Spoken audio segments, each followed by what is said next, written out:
ଜୟ ଜଗନ୍ନାଥ ସୀତାରାମ ଦେଖି ନିଅନ୍ତୁ ଆମ ଆମ୍ବ ଗଛରେ କି ଭଳିଆ ବଉଳ ହେଇଛି। ଆପଣ ଦେଖିଲା ମାନେ ଆପଣ ନିଜେ ଅନୁଭୂତି କରିପାରିବେ ଗଛରେ କି ଭଳିଆ ଆମ୍ବ ହେଇଛି। ଆପଣ ଦେଖି ନିଅନ୍ତୁ ପୁରା ଗଛଟା ଆମେ ଦେଖେଇ ଦେଉଛୁ ପୁରା ଆମ୍ବ ବଉଳ କି ଭଳିଆ ହେଇଛି ଆଉ କି ଭଳିଆ ଏଥର ଆମ୍ବ ଆସିବ। ଆପଣ ଟିକେ ଦେଖନ୍ତୁ ଆମ ବଉଳକୁ, ଆମ୍ବ ଗଛର ବଉଳକୁ, ଆଉ ଆପଣ କମେଣ୍ଟ ବି କରନ୍ତୁ ନାଇଁ ଭାଇ ଏ ଗଛରେ ଏଥର ଏତିକି ଆମ୍ବ ଆସିବାର କାପାସିଟି ଅଛି। ଆପଣ ନିଜେ ଅନୁଭୂତି ହିଁ କରିପାରିବେ।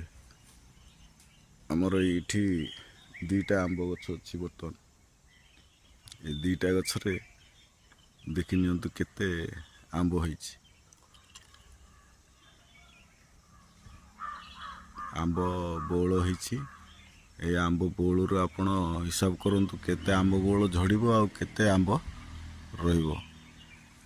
ଟିକେ ଭାଇ ଆପଣଙ୍କୁ ଭିଡ଼ିଓଟି କେମିତି ଲାଗିଲା ଟିକେ କମେଣ୍ଟ କରିବେ। ଆଉ ଜୟ ଜଗନ୍ନାଥ ସୀତାରାମ।